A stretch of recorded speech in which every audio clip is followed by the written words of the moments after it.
Jelajahi cara baru mendapatkan informasi. Download Metro TV Extend sekarang. Wakil Presiden setuju. Iya, itu aja Mas Gibran, harapan kami Mas Gibran. Ada yang mengusulkan cawapresnya Mas Gibran. Umur belum cukup.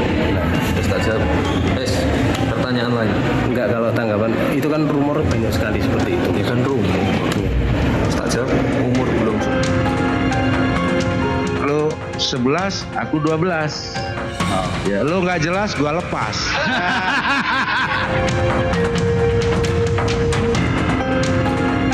Gus, jangan kemana-mana Gus.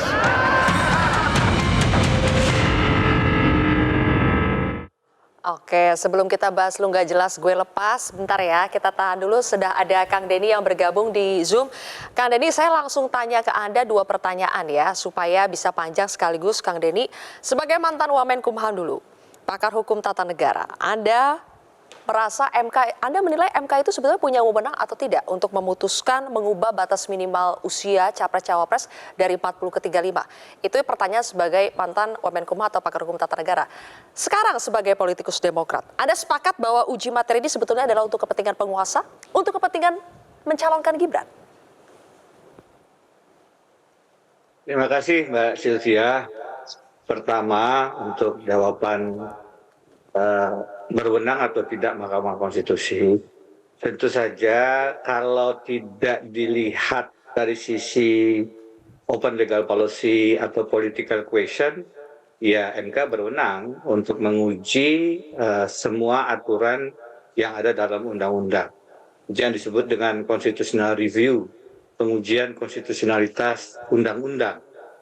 Nah, tapi problemnya baik dalam teori maupun dalam banyak putusan MK, ada yang disebut dengan tadi open legal policy, atau di Amerika Serikat dikenal dengan istilah political question.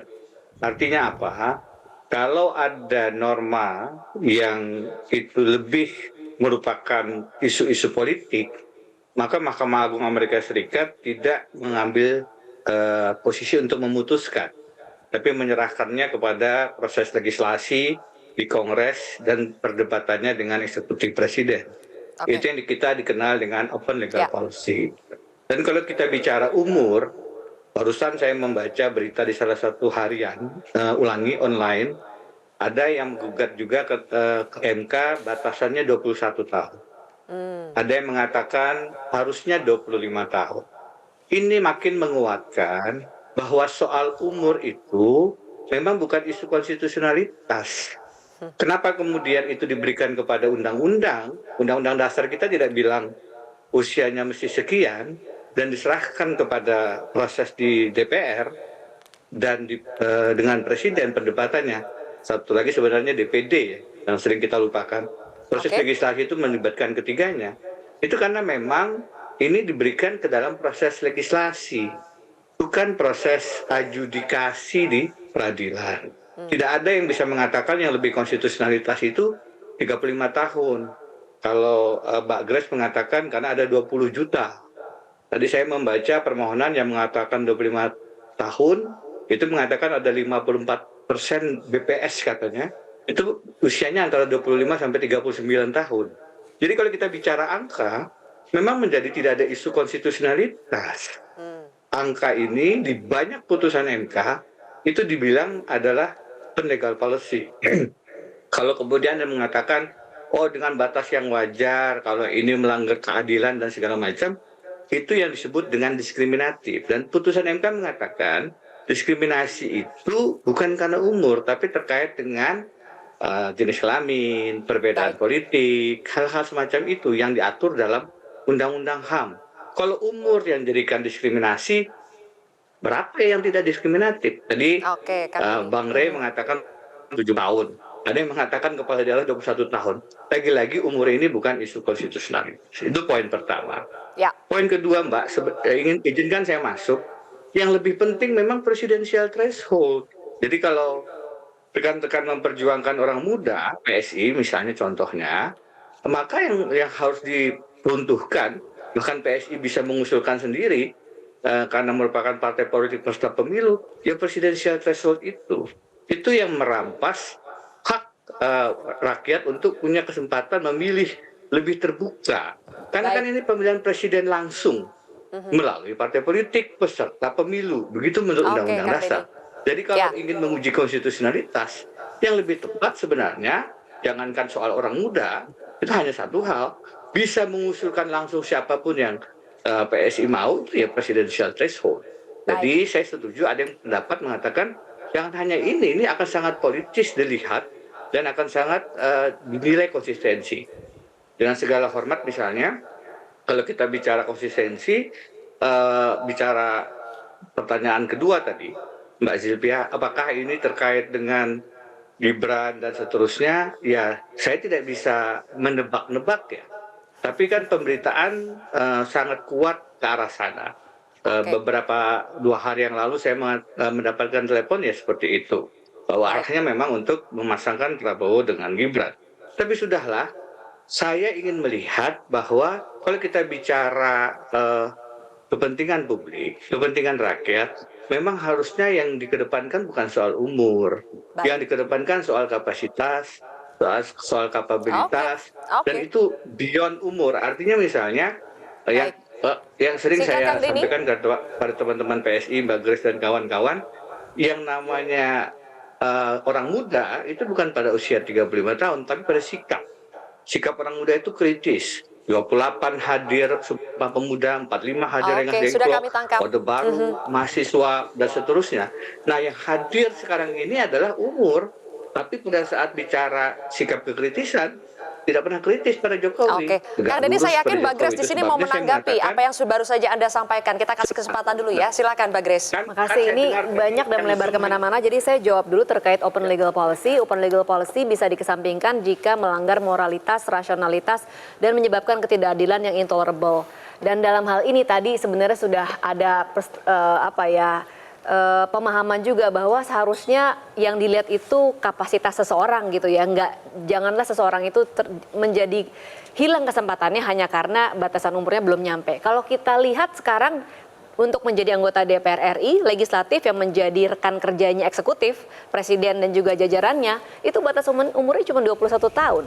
Bedanya jauh banget ya kan, banyak bocil-bocil sekarang di DPR RI, mereka ini adalah pengawasnya presiden dan juga menteri-menterinya, boleh 21 tahun.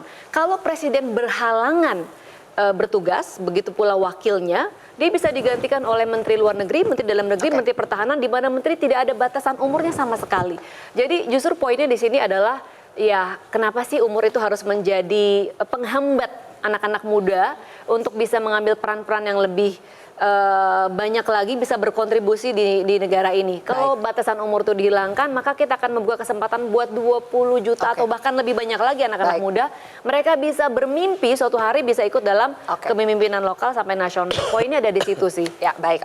Bang Kapitra, kalau Gibran ini kan sekarang semuanya tertuju kepada Gibran. Ya diduga yang sebetulnya ini adalah untuk Gibran. Kalau Gibran yang sebetulnya adalah kader PDI Perjuangan itu mau dalam tanda kutip dikondisikan untuk menjadi cawapres Prabowo, sebetulnya PDI Perjuangan itu bisa rela atau bakal murka?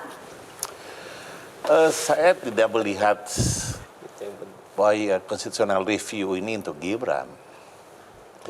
Tetapi ini ada manuver politik yang menunjukkan ketidakperkasaan politik. Ketidakperkasaan politik. Dan Gibran dicoba dijadikan tameng dan batu loncatan supaya perkasa.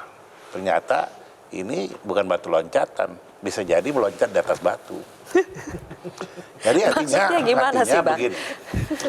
Maksudnya gimana, Bang? Ketidakperkasaan meloncat di atas batu. Artinya gini, PDIP punya stok yang banyak.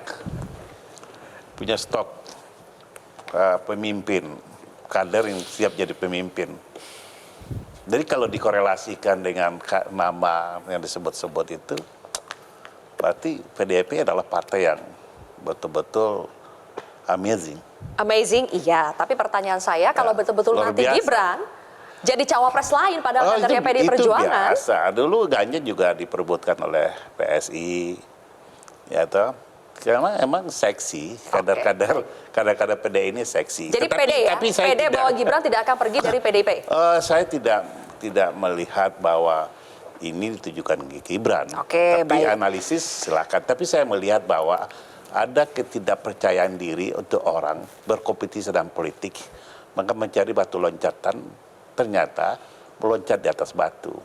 Ini Keperkasaan susah dalam politik. mengartikannya, mungkin harus butuh bantuan Mas Adi nih. Jadi keperkasaan politik itu penting sebelum melakukan manuver politik. Oke. Jadi jadilah diri sendiri dalam Gerindra partai politik. Ini menyindir siapa sebetulnya Mas Adi? Saya tidak menyindir siapa-siapa. Saya Oke. lagi mencoba. Tidak terjawab ya pertanyaan saya sebetulnya, kalau misalnya Gibran yang merupakan kader PD Perjuangan itu pergi dari PD Perjuangan menjadi cawapres untuk yang lain, itu Memang- bagaimana nasib hubungan Jokowi dengan PDI Perjuangan? Itu kan ada Memang agak repot Silvia. Kadang politisi itu mencoba untuk jadi pengamat kadang. Nah, kita coba malam ini jadi politisi lah kira-kira begitu. Gantian, Saya ya? kira pernyataan Pak Hasto itu tidak lahir dalam ruang hampa, tapi didasarkan atas dasar-dasar info yang cukup faktual.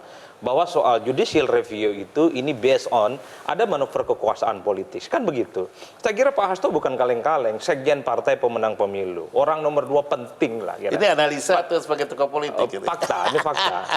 Artinya Pak Hasto cuma tidak menyebut kira-kira siapa kekuasaan yang dianggap bermanuver soal ambang batas minimum pencapresan itu. Saya agak memudahkan bagaimana cara menjelaskan kekuasaan yang disebut oleh Hasto lah. Kira-kira begitu. Kan kita melihat konfigurasi politik ada 3. Oke. Ada porosnya Pak Anies Baswedan. Di situ ada unsur kekuasaannya. Ada Nasdem di situ. Nasdem sampai saat ini tegak lurus dengan Pak Jokowi. Terlepas sudah mengusung Anies Baswedan sebagai kandidat capres, rasa-rasanya poros perubahan itu tidak ada urusan dengan posisi cawapres yang persoalan umur. Oh, ini pengamat kampanye politik nih. Itu yang pertama. Ada yang poros kedua adalah porosnya Pak Ganjar Pranowo. Di antara sekian banyak begitu nama yang disorongkan, bahkan sudah mengerucut pada 5 nama potensial cawapres, itu tidak ada persoalan dengan umur. Tapi di porosnya Pak Prabowo Subianto, ada Pak Muhaimin Iskandar misalnya, tapi kan terkesan diambangkan dan bahkan layah mutualayah ya tidak jelas. Muncul belakangan memang ada endorsement politik, entah ini skenario siapa, muncul soal bagaimana soal kemungkinan Prabowo bersandingan dengan Gibran. Oke. Persoalan utama dari Gibran, umurnya tak cukup. Nah, disinilah kemudian kekuasaan itu bicara, Pak. Nah, siapa kekuasaan? Di situ ada Gerindra. Kenapa saya sebut PSI kekuasaan? Bukan hanya dukung Jokowi. PSI punya wamen. Baik. Kenapa saya sebut Projo kekuasaan? Projo itu punya menteri. Dan itu semuanya saat ini sangat beririsan dekat dengan Prabowo. Oke. Projo dulu ke Jokowi, dekat dengan Ganjar. Tapi karena terlampau tidak dianggap dukungan politiknya, belakangan mulai dekat dengan 08 dan Prabowo Subianto. PSI memang deklarasinya soal rembuk rakyat tidak dicabut dukungan politiknya terhadap Ganjar. Betul, tapi ingat PSI itu kelihatan marah betul. Karena dukungan politiknya tidak diakui oleh PDIP. Bahkan ketika memuji Prabowo Subianto pada saat yang bersamaan 2 kali menyerang secara terbuka Grace Natali, kalau di sebelah mungkin kita harus datang dengan merangkak-merangkak. Itu kan ke PDIP maksudnya. Oke. Terima kasih Pak Prabowo sudah Asik datang. nih. Kita Udah yang mulai partai dikasih politik pantulan lagi ingusan. ya. Jadi yang dimaksud dengan kekuasaan di situ, di porosnya Prabowo Subianto. Oke, sebelum kita Ini kasih ke pengamat Grace, dividen kasih ke MPR. Bang Panel yang tadi sudah disebut Mas Devi. Adi, kita lihat dulu yang di luar kekuasaan. Mas Iqbal biar bicara dulu. Mas Iqbal yang di luar kekuasaan, melihat di sini yang kekuasaan-kekuasaan pada Iya, merebut ini orang-orang kekuasaan. yang berkuasa ini lagi sibuk mempertahankan kekuasaannya. Bukan sibuk Tetapi pada belum kekuasaan, kompak. sibuk mengadu domba. Dividen merah. Ya cuman kan masalahnya kalau berkuasa jangan bagi-bagi sama yang gak ikutan-ikut menang. Mas Iqbal, gimana? Ya, Lu lihat jadi, ya? memang kita melihat secara psikologis, kita melihat nggak ada masalah, anak muda bagus. Tetapi jangan kita menggugat konstitusi hanya untuk satu orang. Gitu loh. Ini kita kan hanya modus aja, melibatkan banyak orang. Padahal sebenarnya satu gitu loh. Udahlah. Semua rakyat Indonesia itu nggak bodoh kok melihat bahwa ada gerakan-gerakan yang mencoba mengatur partai A harus kemana, partai B harus kemana. Maka kami di PKS menyedihkan kenapa partai-partai politik di Indonesia ini kayak kambing sapi yang ditusuk hidungnya gitu Bang loh. Iqbal, di Nggak punya undang-undang- percaya diri, nggak punya confidence. Harusnya kalau ingin punya suara besar, kerja dong. Bang Iqbal. Kaderisasi bangun, sejahterakan rakyat, bukan mencalonkan orang yang seharusnya belum layak. Di Depok misalnya, tiba-tiba Kaisang dicalonkan, kan kita nggak ada masalah, tetapi ini ada apa gitu loh. Karena apa? Karena PSI nggak punya suara, dia pengen dapat suara, itu disebut dengan pansos namanya. Pansos dengan putra presiden. Gitu maksudnya. Iya, karena itu cara instan mendapatkan suara. Harusnya bangun dong jejaring, kaderisasi laksanakan, buat sekolah kepemimpinan seperti kami dan PDI. Jadi kaderisasi itu penting gitu loh. Nah yang terjadi sekarang kita melihat kenapa sih keluarga presiden ini selalu Tapi kan diusung-usung. PKS juga nggak pernah mencalonkan presidennya. Belum kita belum saatnya kursinya belum cukup. Nanti kalau udah cukup PKS pasti. Karena bagi PKS, kenapa kami mencalonkan Anies? Bagi PKS bukan soal tua muda. Ya sama juga dengan PSI. Bukan soal usia, tetapi masalahnya adalah bagaimana dalam konteks demokrasi di Indonesia kita memberi ruang seluas-luasnya, tidak harus kader kita, betul. Baik. Kita ingin kualitas. Silakan nanti ditanggapi, tapi kita harus jeda lagi Bapak Ibu sekalian. Dan kami juga mengucapkan terima kasih atas partisipasi. Ada Bang Habibur Rahman dan juga Kang Denny Indrayana. Terima kasih sudah bergabung bersama kami di Kontroversi. Tetaplah bersama kami, usai jeda kami kembali lagi.